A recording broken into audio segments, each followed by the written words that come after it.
Welcome everybody to our very first day of VBS, our at-home version called Compassion Camp. Mr. Yenser and I are here today to welcome you and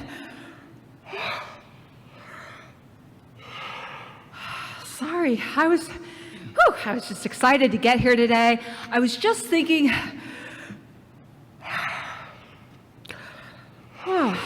excuse me. I was up a little late last night. I was so excited to get here today that I just maybe didn't get enough sleep. Oh, goodness gracious. Mr. Yenser, what's the matter? Did you not get enough sleep either? No, I slept fine. You know, I've heard of that actually. You were yawning every time I yawned. That's actually a thing. Do you know, Mr. Yenser, kids out there, that that's a thing that scientists have even found? Dogs and chimpanzees might do it too. When I yawn, you yawn. Check it out. It's for real. I wonder if maybe other things work that way.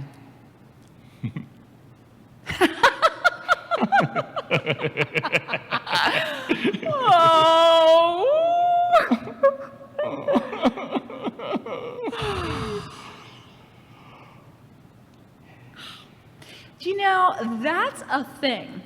Mr. Yenser saw my reaction, saw me tired, saw me sad, saw me laugh and be happy. He knows what I'm feeling. His brain kicks in and he does it too.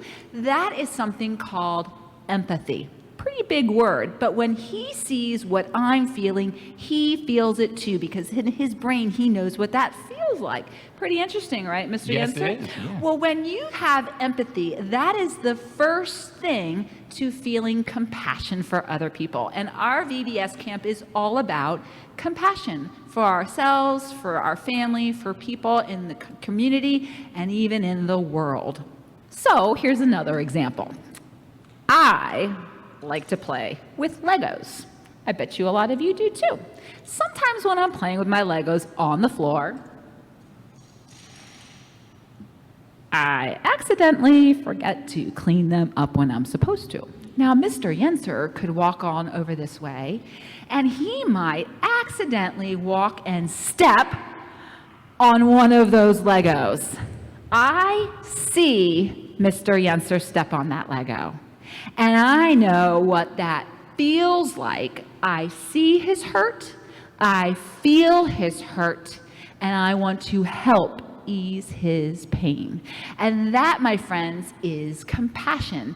Seeing someone's hurt, feeling their hurt, and offering to help to ease it. And it works the same for happiness too. If I see somebody happy over something, I see that happiness, I feel it too, and I want to help them celebrate. That's another example of compassion. So this whole week long, we're going to be talking about compassion, and our first story is about gathering around the table. When we gather around the table, the Lord's table, your family table, our virtual table right here, we are gathered together, and when we see each other, when we hear each other's voices, and we see how we act, we can understand and have compassion for each other. So my friends, before we get on with our day, we are going to do a little bit of a prayer. So what I want you to do is I want you to put a hand on your head, and I want you to put a hand on your heart. And we do this because empathy starts in your brain, but we often feel it in our heart. All right, and so say this prayer with me. Welcoming, I need a cheat sheet. Welcoming one. Welcoming one. Your warm, wide arms are always open. Your warm, wide arms are always open. Drawing us into your heart full of love. Drawing us into your heart full of love. Make our arms your own. Make your arms our own. Helping us see and welcome. Helping us see and welcome. With compassion to all those we meet. With compassion to all those we meet. Amen. Amen. So stay tuned, my friends, because we're going to cut to our next part, which is our story. Stay tuned.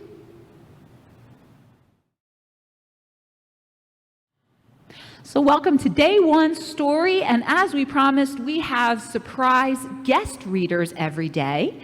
And today's story is actually a parable. A parable is a story that Jesus would use to teach his followers to help them to understand what he means a little bit more. So our parable today is one that's called the prodigal son, and I know you're all interested to know who is hiding behind this big question mark. So without further ado, let me introduce you to the Hirsch acting crew, Pastor Ryan, Sebastian, and Alex. Thank you guys for being here today, and they have agreed so kindly to help share the story of the prodigal son. I'll do the narrating and they'll do the acting. Are you ready, guys? Okay. There once was a man who had 2 sons. They all worked on their property together. But one day, the younger son got tired of it all. He threw down his shovel and stomped up to his dad, and he said, "Dad, I don't want to stay here any longer. I'm leaving and would like my share of money." His dad handed over the money to the son, and he jumped for joy. He shouted, "Money, money, money, I'm leaving." And he set out on a long journey away from home. He got to a great city in a foreign land and went on a wild spending spree. He went to fancy parties. He spent the money on delicious food until the money ran out, and all his friends left him, and the only job he could find was to feed pigs.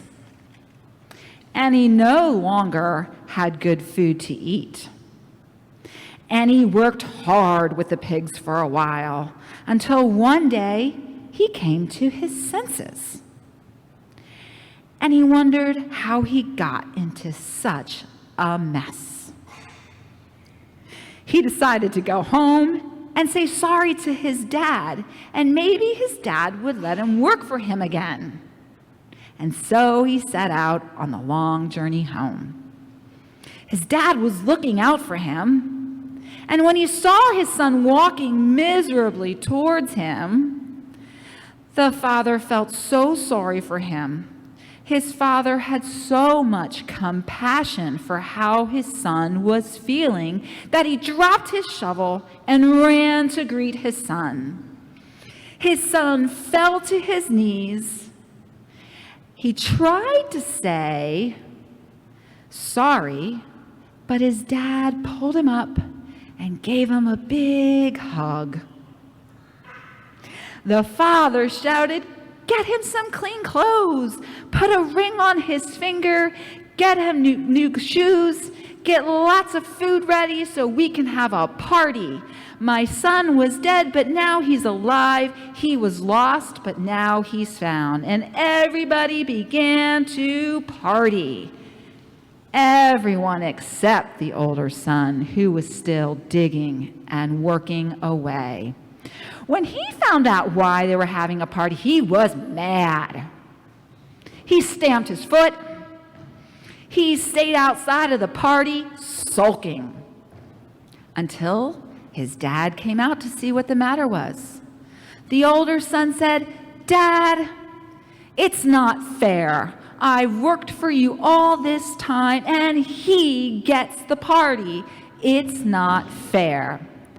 But his dad said, "Son, you're always with me, and all that I have is yours. But people matter more than money and possessions. We thought we lost your brother from our family, but he's home. Come to the table and celebrate with us." And everyone shouted, "Hip, hip, hooray!" The end. Let's give a round of applause for our guest storytellers today. Very nice job. So our story today is about the prodigal son, the one who leaves with money, the one who stays. And we saw in our story The father showed compassion to the son when he returned. He showed compassion. He understood how he felt, the sadness that the younger son felt for the mistakes he made. And the father also showed compassion to the older son. He understood his frustrations.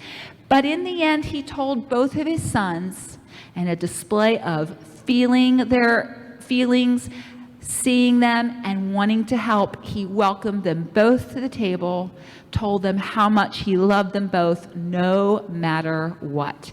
And when we see, when we feel, and when we offer to help, that's our steps of compassion.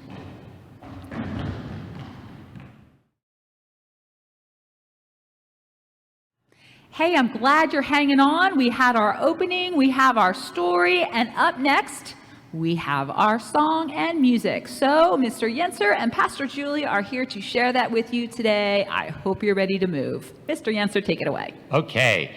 Pastor Julie's here too because she's going to help us with the motions of the song and with the singing of the song. This song is called Welcome Table, and some of you may already know it, and it has some specific motions that you need to learn. In the first verse, we're going to stomp to the beat, okay? Just stand up and make sure you have a good place to stomp, not on the cat. Make sure the cat's not there, okay? And here we go. We're going to just stomp with one foot. Can you do it? That's the way. Yep. Good. That's the first verse. The second verse, we're going to alternate. That means first we're going to stomp, and then we're going to clap back and forth. Try that with me. Here we go. Stomp, clap, stomp, keep going. Good job. Now the third verse is the hardest because we're going to stomp, clap, but we're going to do it twice as fast. That's called double time. Are you ready? Here we go. Stomp, clap, stomp, clap, stomp, clap. Good job. You got it. You can sing along too because the words are going to be on the bottom of the screen, and the song is Welcome Table. Here we go with just the stomps for the first verse. You ready? Here we go. We're gonna sit at the welcome table. We're gonna sit at the welcome table one of these days, hallelujah. We're gonna sit at the welcome table. Gonna sit at the welcome table one of these days. Stomp, clap. All God's children round that table. All God's children round that table one of these days, hallelujah. All God's children round that table. Gonna sit at the welcome table one of these days. Here we go. Love is a-flowing at that table. Love is a-flowing at that table one of these days, hallelujah. Love is a-flowing at that table. Gonna sit at the welcome table one of these days. Great job, everybody. Now stay tuned because there's still more to our VBS, more to come.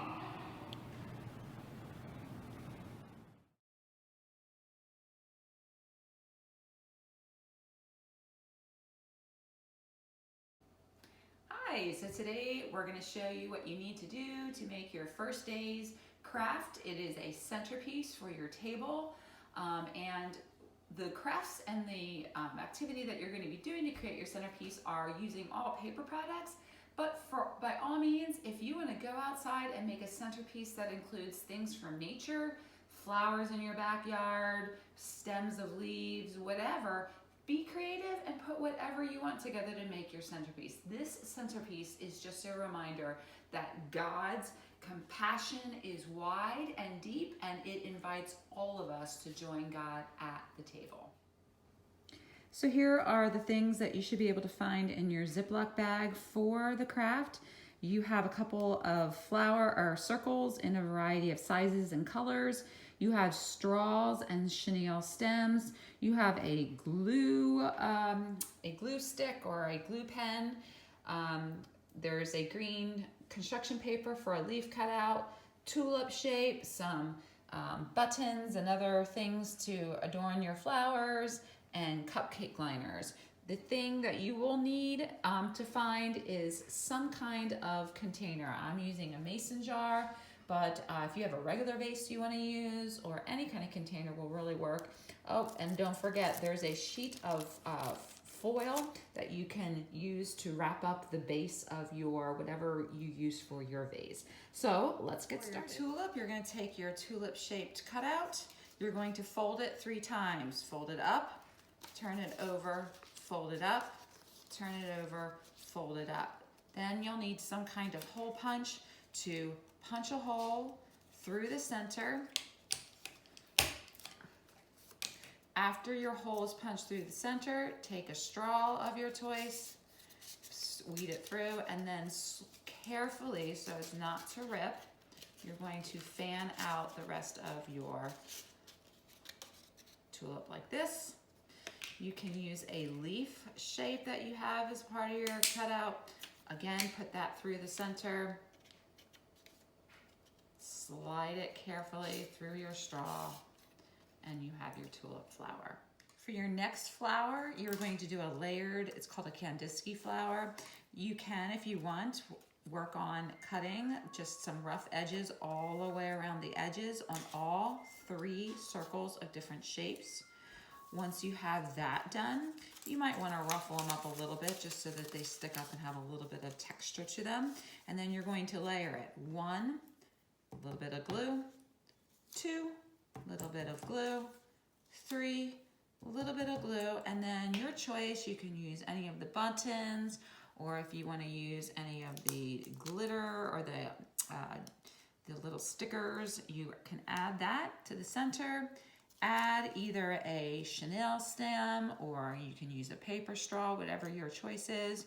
If you want to add a different kind of a leaf, you can add a leaf and you can make it be layered like this if you'd like, or take 2 and make them be layered, 1 like that and 1 the other way. Your choice, be creative in making your second flower. For the next flower you can make, you're again going to use a couple different shapes of circles.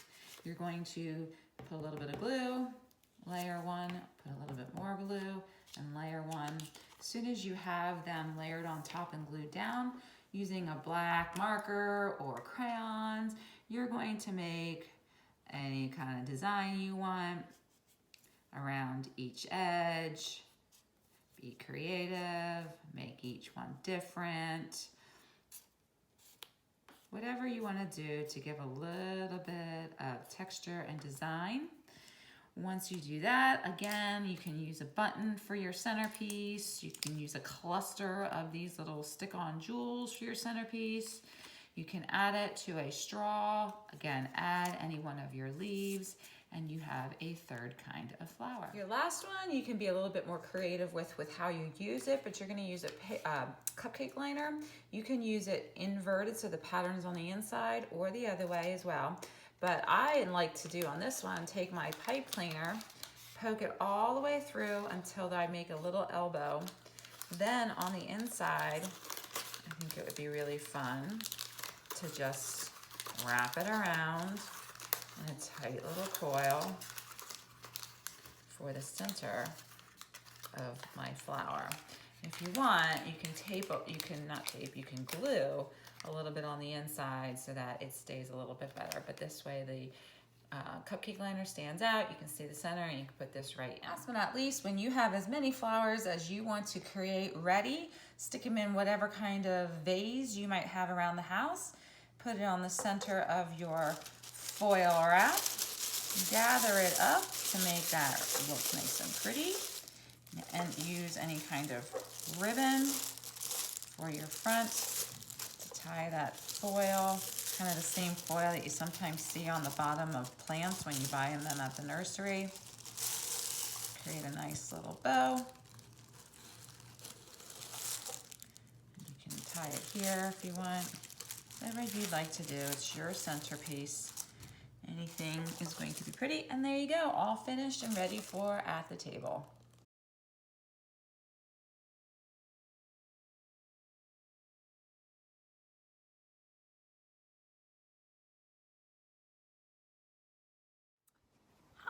a little bit of a different view from church. I'm outside at my house because this is an at-home VBS, so some of this is done at my house as well. And this is our day one movement part. Normally in our in-person VBS, we get to be in the gym and run and do fun games with each other. But because we're at home, we have to do things a little bit differently. So all of our movement series throughout the 5 days are all going to be yoga. Now that might sound a little bit boring, but yoga is a great way to focus our bodies, focus our breathing, and really concentrate and love all of the things that God has provided for us. And that's why I've chosen to actually come outside to do yoga today. So maybe you can choose a different place that you'd like to do yoga, but you want to do it somewhere where you can be comfortable and you have some room. Okay? So when we do our yoga, we're going to really focus on our breathing, nice and controlled, in through our nose, out through our mouth. And when we do concentrate on our breathing and we accept that air in, we inhale, we receive, and then when we blow it out, exhale, we let go. Okay, and it's a really important thing to do. And when we do this first one, we're going to do some poses that are pretty easy that I think all of my friends out there should be able to do. But you'll repeat some of these. My papers are blowing away. You'll repeat some of these poses from day to day, and then there's going to be some new ones that become involved as well. Okay? So focusing on our breathing in and out as we move into different poses. We're going to go through it one time with me taking it slowly and leading you step by step. And then as a little extra challenge, we're going to go through the motions one more time in sequence, but I'm not going to explain as much. I'm just going to name out and do them with you and see if you can follow along with me. Okay? So first begin by sitting crisscross applesauce, pulling from our hips all the way to our shoulders, nice and straight. Shoulders are rolled back. And I want you to say, I see, and take a deep breath in. Blow it out, and say, and welcome. So we're going to say, I see, then blow in, or breathe in, and blow out, and say, and welcome. Are you ready? I see, and welcome.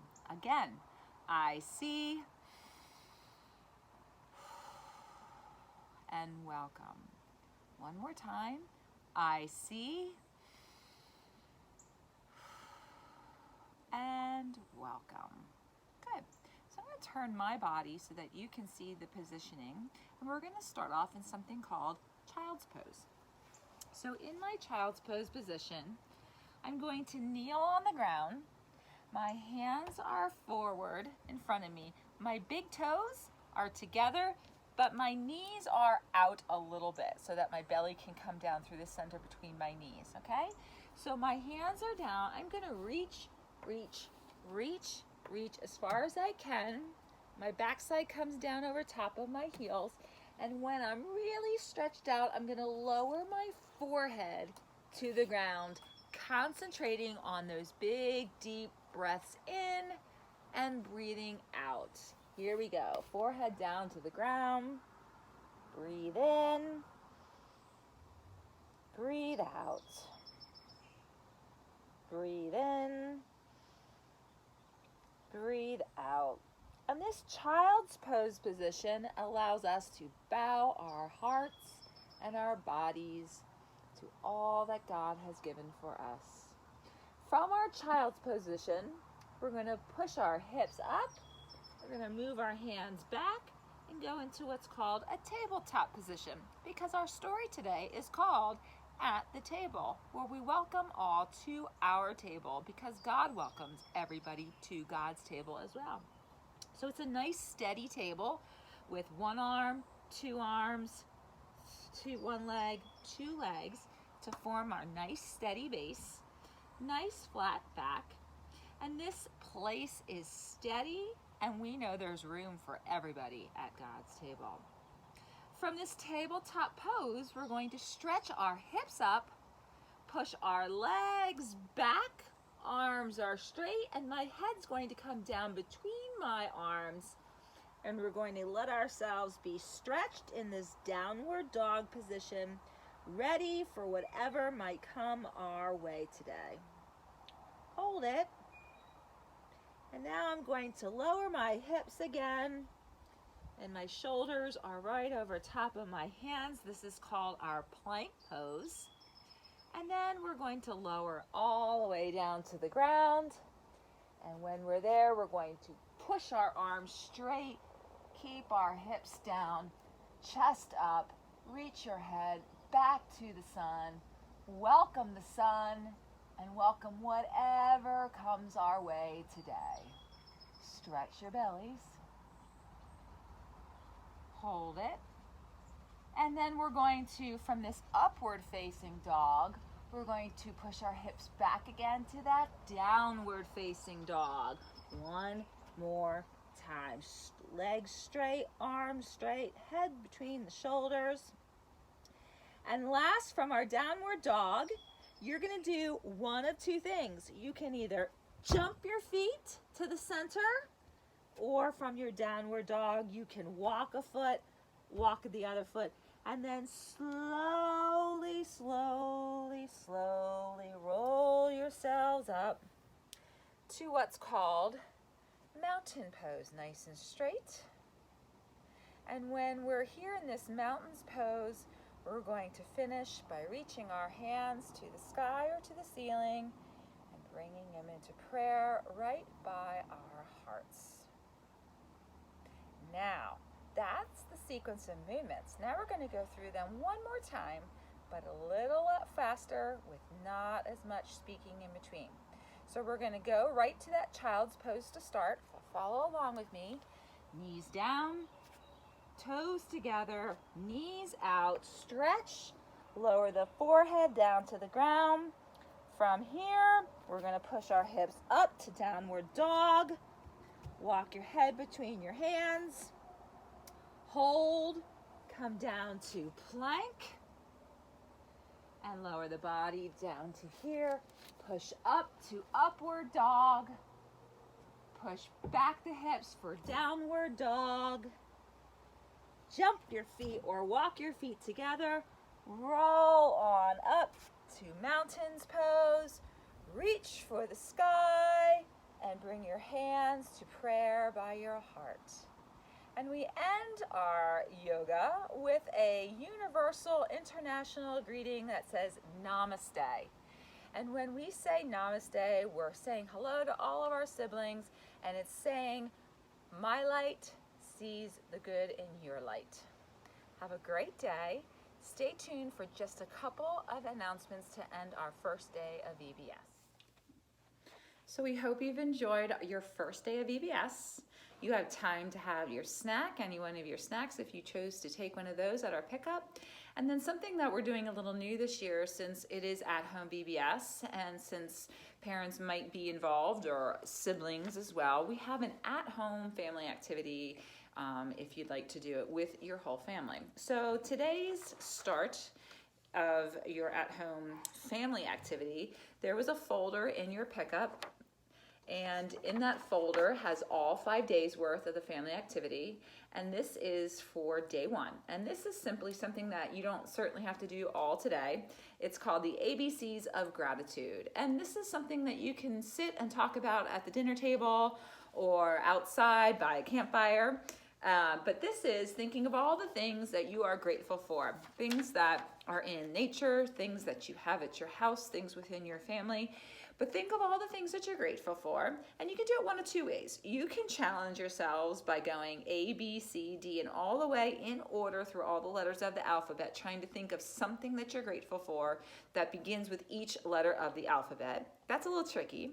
Or you can think of things, brainstorm whatever comes to your head, and then write them down for whatever letter they match up with, that they start with. So if I love broccoli, I'm grateful for good broccoli because it's one of my favorite foods, I can put that for B. But if I also say I'm grateful for the sun, I can put sun for S, and you can work in whatever kind of order you want with that. But this should be a group activity, something that you can all just chit chat and collaborate and think on together, and see if by the end of the week you can fill out the entire sheet for things that you're grateful for from A to Z. So that's your family activity for today. And then last but not least, I mentioned in an email that every year we often do a service project to benefit and support some kind of organization who is in need. And this year, due to all our circumstances that are going on with the coronavirus, COVID-19, we decided that we are going to do a service project that focuses and helps Helping Harvest. So at any point, you can do one of two things if you choose. We're accepting non-perishable food items that can be dropped off to the church. Those non-perishable food items will be going to Bethany Lutheran Church right in our neighborhood. They have a food pantry at their location. At this time, they didn't indicate anything special that they needed in terms of types of food, so anything non-perishable is greatly appreciated. Or we are also taking monetary donations that will go directly to Helping Harvest. So cash or check is acceptable for that. If you do write a check, please make it out to Atonement Lutheran Church, and in the memo line, indicate that it's for Helping Harvest.